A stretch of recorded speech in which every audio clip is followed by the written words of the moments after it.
Hello students, welcome to eLearners Assam.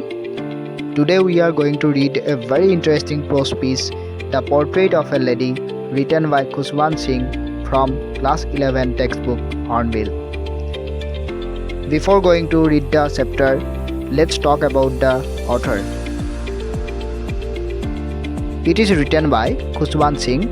He was an Indian author, a diplomat, a journalist, and a politician. And his experience in 1947 partition of India inspired him to write a very famous novel, Train to Pakistan. ছাত্ৰ-ছাত্ৰীসকল, আমি এই পাঠটোৰ পঢ়িবৰ সুবিধাৰ বাবে কেইবাটাও পাৰ্টত ভাগ কৰি ইয়াৰ আলোচনা আগবঢ়াম। গতিকে আজি আমি এই চেপ্টাৰটোৰ প্ৰথম পাৰ্টটোৰ ব্যাখ্যা আগবঢ়াম।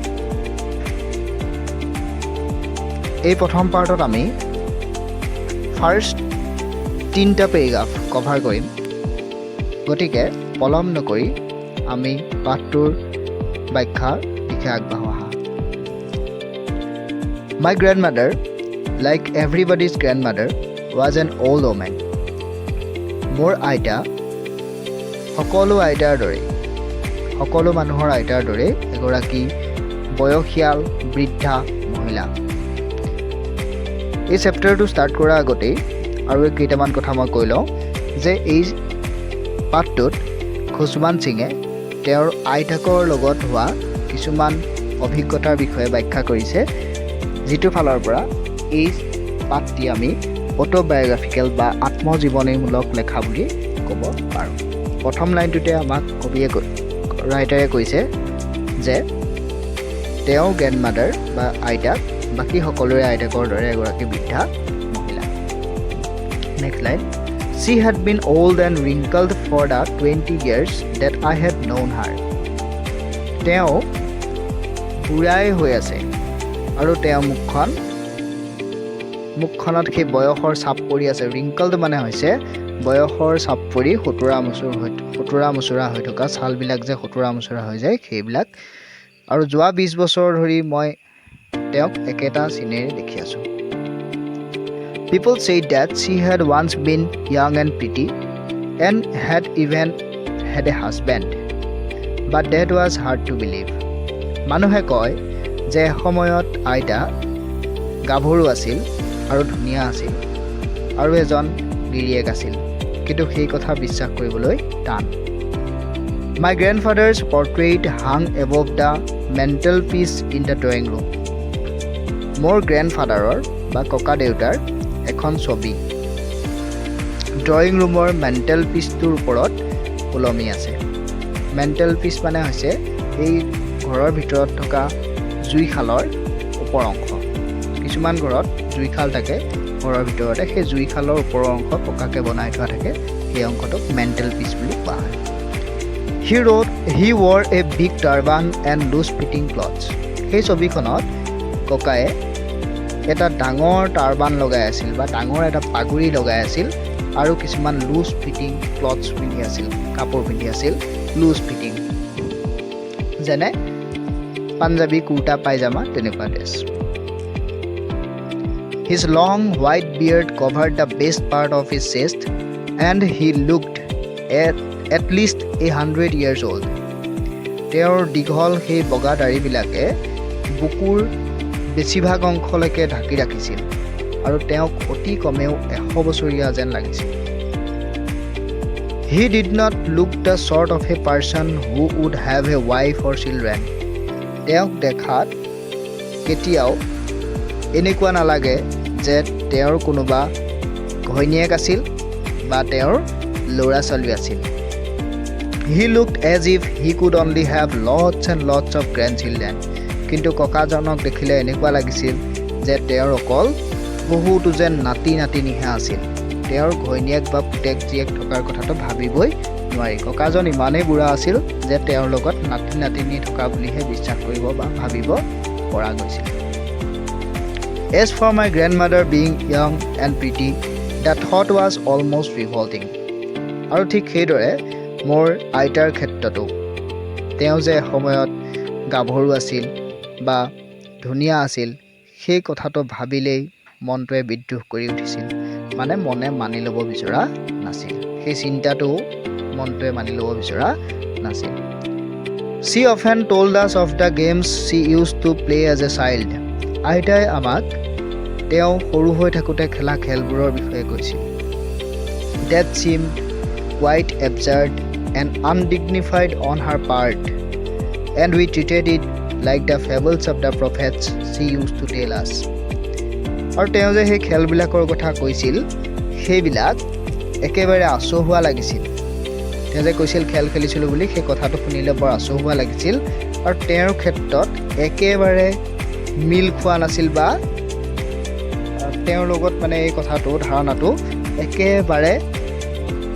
গ্ৰহণযোগ্য টাইপৰ নাছিল গ্ৰহণযোগ্য হোৱা নাছিল আৰু আমি সেইবিলাক সাধু কথাৰ পাৰ্ট বুলি ভাবিছিলোঁ যিবিলাক সাধু কথা আমাক আইতাই কৈছিল আৰু সাধু কথা বুলিহে আচলতে তেওঁলোকে আমাৰ আইতাহঁতে ভাবিছিল আইতাকে যেতিয়া খেলাৰ কথা কৈছিল তেতিয়া আমাৰ খুছবান সিংহঁতে ভাবিছিল যে সেইবিলাক তেওঁ সাধুহে কৈছিল next paragraph She had always been short and fat and slightly bent আইতা চাপৰ আছিল শকত আছিল and slightly bent আৰু অলপমান কুজা আছিল Her face was a crisscross of wrinkles running from everywhere to everywhere আইতাৰ মুখখনত আছিল বয়সৰ সেই ছাপবিলাকেৰে ভৰা মুখখন খুতুৰা খুতুৰ হৈ থকা যিবিলাক যিকোনো ঠাইৰ পৰা আৰম্ভ হৈ যিকোনো ঠাইলৈ গৈছিল মানে গোটেই মুখখন খুতুৰা খুতুৰ হৈ আছিল যিবিলাক বয়সৰ ছাপ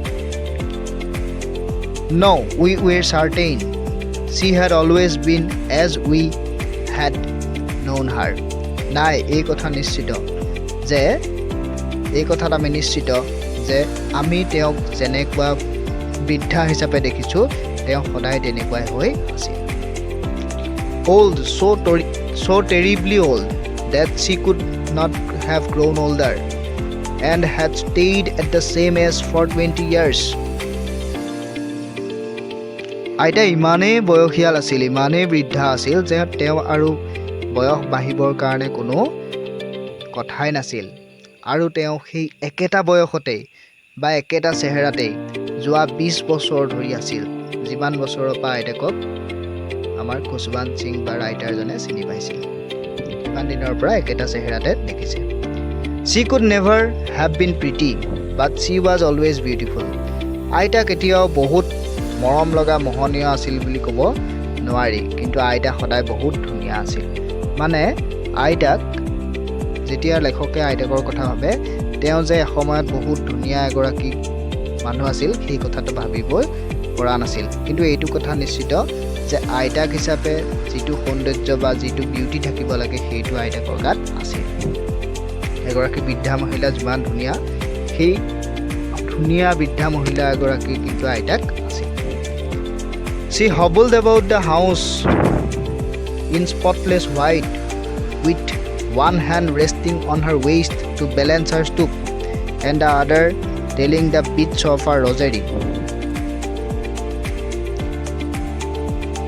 আইতাই সদায় ঘৰটোত কোনো দাগ নথকা বগা কাপোৰ পিন্ধি ইফালে সিফালে ঘূৰি ফুৰিছিল হবলড মানে ঘূৰি ফুৰা with one hand resting on her waist to balance her stoop and the other telling the beats of her rosary এটা হাতে কঁকালত ধৰি ৰাখিছিল কুচটো বা তেওঁ বেলেঞ্চ ৰাখিবৰ কাৰণে আৰু আনটো হাতে হাতত থকা সেই জপ মালাডাল গনি আছিল বা জপ মালাডালত জপ কৰি আছিল Her silver locks were scattered untidily over the pale puckered face and her lips constantly moved in inaudible prayer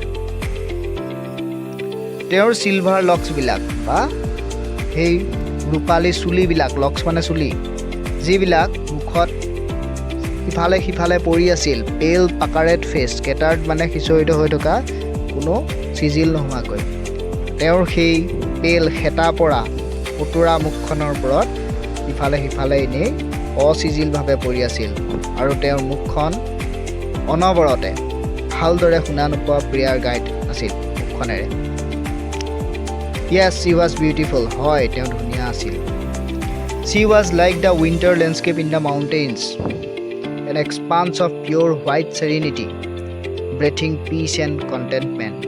তেওঁ ইমানেই ধুনীয়া আছিল যে দেখাত তেওঁক পাহাৰৰ শীতকালৰ দৃশ্য যেনেই লাগিছিল। পাহাৰত শীতকালত কি হয় ঠাণ্ডা দিনত বৰফেৰে ঢাকি পৰে। An expanse of pure white serenity দেখিলে এনেকুৱা লাগে যেন এখন বগা শান্তিৰ চাদৰে তেওঁক ঢাকি ৰাখিছে। বৰফে ঢাকি থকাৰ নিচিনাকৈ তেওঁ শুদ্ধ বগা কাপোৰৰ পিন্ধি থাকে আৰু তেওঁ সদায় শান্তিত থাকে। সেইটো কাৰণে কবিয়ে কৈছে, লেখকে কৈছে যে তেওঁক এখন শান্তিৰ চাদৰে ঢাকি থকা যেন লাগিছিল। ব্ৰেথিং পিচ এণ্ড কণ্টেণ্টমেণ্ট, যি আৰু সদায় শান্তি আৰু সন্তুষ্টি উশাহ লৈ থাকে বা সদায় সন্তুষ্টি আৰু শান্তিত থকা এগৰাকী মানুহৰ লগত তুলনা কৰিছে। Next paragraph, my grandmother and I were good friends. মোৰ আইতা আৰু মই ভাল বন্ধু আছিলোঁ। My parents left me with her when they went to live in the city and we were constantly together. মোৰ মা দেউতাই পেৰেণ্টছে মোক আইতাৰ লগত গাঁৱত এৰি থৈ গৈছিল। যেতিয়া মোৰ মা দেউতাহঁত চহৰত থাকিবলৈ গৈছিল মোক আইতাৰ লগত থৈ গৈছিল আৰু তেতিয়াৰ পৰা আমি দুয়ো একেলেঠাৰিয়ে একেলগে আছিলোঁ। She used to wake me up in the morning and get me ready for school. আইতাই সদায় মোক ৰাতিপুৱা জগাই দিছিল আৰু স্কুললৈ প্ৰস্তুত কৰাই দিছিল বা ৰেডি কৰাই দিছিল। She said her morning prayer in a monotonous sing song. আইতাই সদায় ৰাতিপুৱাৰ প্ৰেয়াৰটো বৰ আমনি লগা মনোটনাছ, বৰ বিৰক্তি লগা চিঞৰ বাখৰকৈ গাইছিল বা অতি উচ্চ স্তৰেৰে গাইছিল। While she bathed and dressed me in the hope that I would listen and get to know it by heart. যেতিয়া মোক আইতাই গা ধুৱাই দিছিল বা ড্ৰেছ পিন্ধাই দিছিল সেই সময়ত তেওঁ চিঞৰি চিঞৰি প্ৰাৰ্থনাবোৰ গাইছিল আৰু এইটো আশাতে গাইছিল যে মই যাতে সেইবিলাক শুনো আৰু মই মনত ৰাখি লওঁ। I listened because I loved her voice but never bothered to learn it. মই শুনিছিলোঁ কাৰণ মোৰ আইতাৰ মাতটো ভাল লাগিছিল কিন্তু সেইবিলাক মনত ৰাখিবলৈ চেষ্টা কৰা নাছিলোঁ। Then she would fetch my wooden slate which she had already washed and plastered with yellow chalk, a tiny earthen ink pot and a red pen, tie them all in a bundle and hand it to me.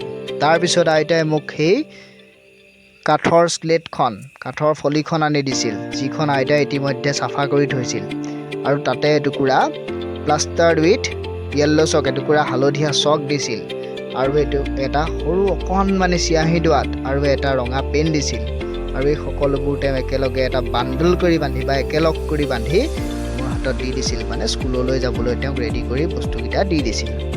After a breakfast of a thick stale chapati with a little butter and sugar spread on it, we went to school. আৰু ৰাতিপুৱা এটা ডাঠ ষ্টেল চাপাতি, আগদিনাই বনাই থোৱা ৰুটি, বাঁহী ৰুটি এটা খাই তাতে অলপমান বাটাৰ দি, ৰুটিটোতে অলপ বাটাৰ দি আৰু চেনি দি পেলাই খাই পেলাই আমি স্কুললৈ যাত্ৰা কৰিছিলোঁ। এতিয়া ৰাতিপুৱা ব্ৰেকফাষ্টত কি কৰিছিল যে তেওঁলোকে এটা আগদিনাই বনাই থোৱা ৰুটি, ডাঠ ৰুটি, তাতে বাটাৰ আৰু চেনি দি খাই গৈছিল। She carried several stale chapatis with her for the village dogs. আৰু আইতাই তেওঁৰ হাতত বহুতো ষ্টেল চাপাতি লৈ গৈছিল, যিবিলাক আগদিনাই বনোৱা ৰুটি লৈ গৈছিল, যিবিলাক গাঁৱৰ কুকুৰক দিবৰ বাবে তেওঁ নিছিল। ঠিক আছে ছাত্ৰ ছাত্ৰীসকল, ইয়াতে আমাৰ এই the portrait of a lady নামৰ পাঠটোৰ পাৰ্ট 1টোৰ ব্যাখ্যা আগবঢ়ালোঁ। ব্যাখ্যা আমাৰ শেষ হৈছে। আশা কৰোঁ তোমালোকে ব্যাখ্যাটো বুজি পাইছা। ভালদৰে এই ব্যাখ্যাটো আকৌ পঢ়ি চাবা।